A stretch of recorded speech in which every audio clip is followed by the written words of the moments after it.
Good morning 10th class. Welcome all again to the history lesson. Ma, your last lesson, nationalism in India. What did you understand from that lesson? In nationalism in India, we have seen how the idea of nationalism emerged in the people of the country. How different people belonging to different backgrounds, belonging to different languages, different geographical areas, they got united and they fought for a common cause. What was that common cause? What were the factors which assisted in the development of this idea of nationalism within the people of the country? And ultimately, what was the motto of the people? In order to gain an independent India. In order to gain an independent India which will be democratic in structure. This was the ideology of the people, na?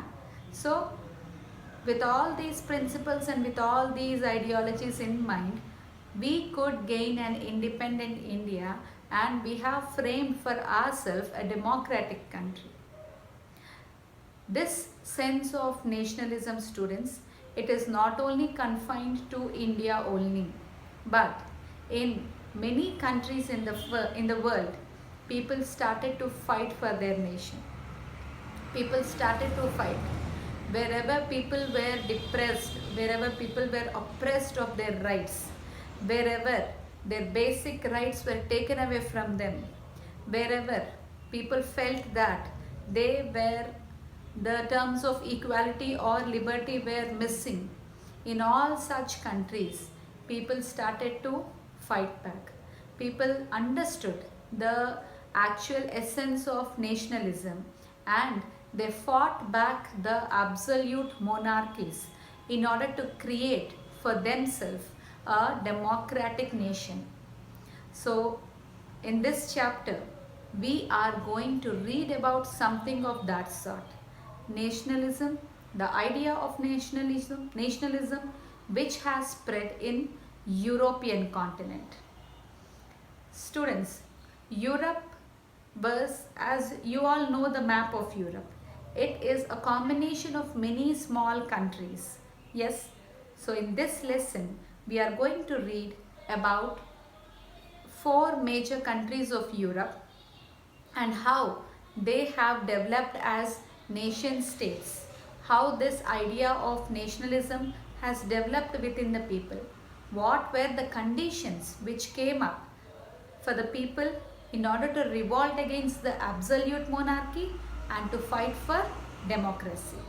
In this chapter, we are going to read about France, we are going to read about Germany, Italy and Britain.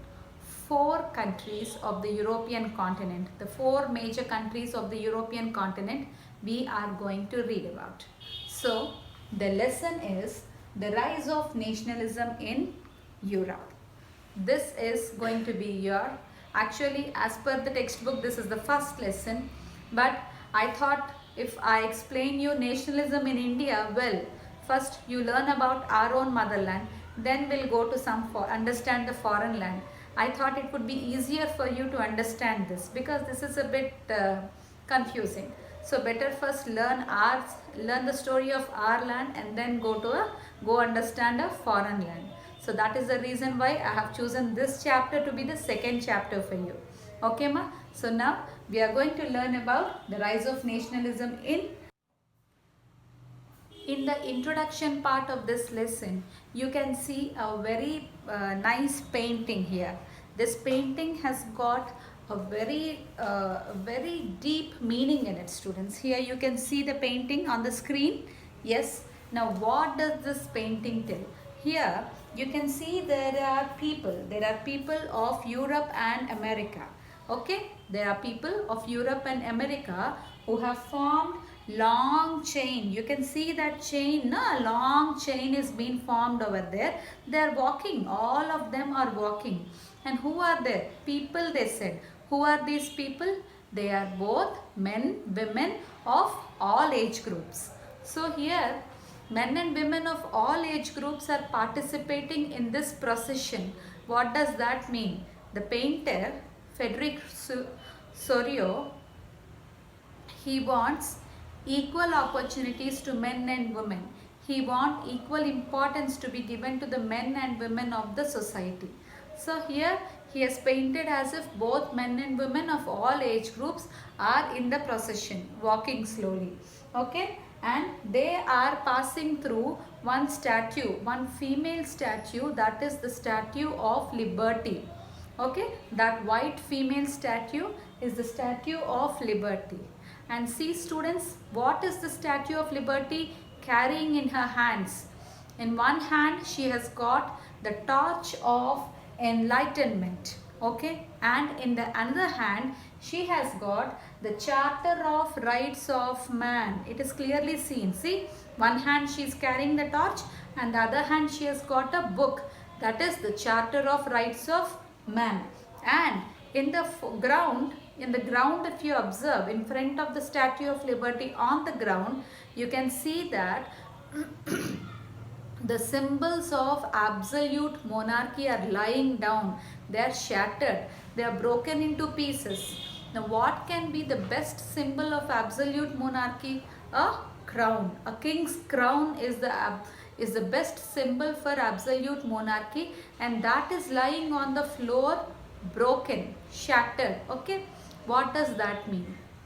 This print or this painting tells that when people are being oppressed of their rights and they revolt against absolute monarchy, then no power in the world, however powerful, can sustain in front of the power of the people. Did you understand this? Means, I think you understood my point. Here, people and people's ideas are more powerful than any monarchy. They are more powerful than any powerful king in the world. This is what the painter Frederick Sorio wants to tell us through his paintings. Is that clear, ma? And what is the name he has given to the painting? It is the dream of worldwide democratic and social republics. Did you understand? Students, this painting is very, very important. Sometimes a question may come, what are the characteristics? What are the three main characteristics of the painting of Frederick Sorio? Okay, so what can be the three main characteristics? Now see, come, look into your textbook, students. Now here see, the first print of the series shows, I am telling the first characteristic, the people of Europe and America, men and women of all ages and social classes, marching in a long train and offering homage to the Statue of Liberty. This is the first characteristic that we can see in the painting. Okay, men and women of all the ages and of all the social backgrounds, they are marching, okay, and they are paying homage to Statue of Liberty. The second characteristic is, here you please underline the first characteristic, ma. The second characteristic is the torch of enlightenment she bears in one hand and the Charter of the Rights of Man in the other hand. That is the second characteristic of the painting. And the third one is, on the earth in the foreground of the image lie the shattered remains of the symbols of absolute institutions. What are absolute institutions? As I said, the king is the absolute institution, monarchy is the absolute institution. So the remains of these absolute institutions are lying on the floor. This is what the painting is depicting us. Okay, ma? So these are the three main characteristics. You please underline the three main characteristics what I have told you just now. Okay. Now see, leading the procession way past the Statue of Liberty are the United States and Switzerland, which by this time were already nation states. So here see, if you see the Statue of Liberty, you have seen that United States and Netherlands passed, United States and Switzerland, sorry, they passed the Statue of Liberty. Means by the time this painting was done, 1845, they were already nation states. Did you understand? They were already there was no monarchy in those countries. They were already a separate nation for themselves. So after this, now see here, ma. So they were already nation states. Now France, identifiable by the revolutionary tricolor, has just reached the statue. So France, see here, France has just reached the statue. Means after the French Revolution, it is also going to become a nation state. Very soon, France is also going to become a nation state by this time, 1845. And after France was the place of Germany, bearing the black, red and gold flag. So at the back of France was the country Germany. It did not become a nation state. It was still under monarchy only. They are trying, people are trying to revolt, or people are this concept of, or the ideology of nationalism was just emerging in Germany at that time. Okay, so behind France was Germany. Yes, see, following the German people are the people of Austria, the kingdom of two Sicilies, Lombardy, Poland, England, Ireland, Hungary and Russia. So one by one, each and every country, one after the other, they are following each other and they are trying to pass this Statue of Liberty.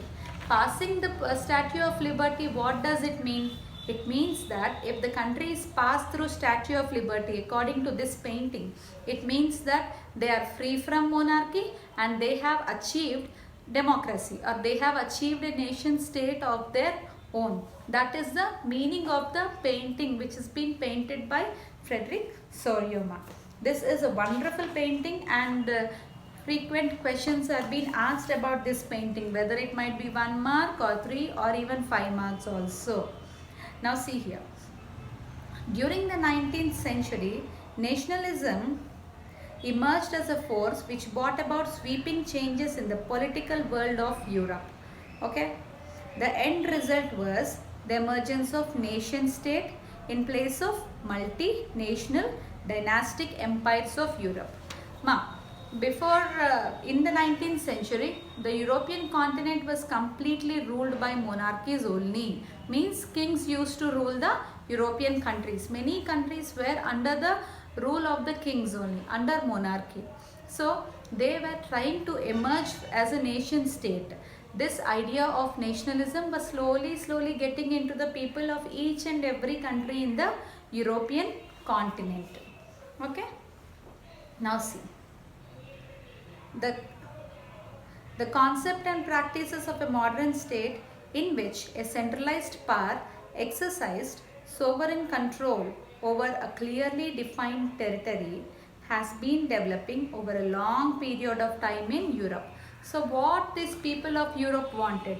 They wanted a nation, they wanted a state, means they wanted a separate country of their own where the power be centralized. The power be centralized, and that too there should be sovereign control over a clearly defined territories. The territories should be, the territory of a country should be clearly defined, the powers should be clearly defined, how they have to be exercised, that also should be clearly defined. Everything should be very clear. So these people, the people of the European continent, or these countries what I have told you, all the 4 countries of the European continent were trying to create a nation state of themselves. How they have created? What were the conditions which made them think so? Who were the people behind the creation of these nation states? Who were the people who contributed in creation of these nation states? All this we'll be reading in the further chapters. Understood, Nama? I hope the introduction is very clear to you. The introductory part, in the introductory part, the painting, the characteristics are very important. Okay, that's for today.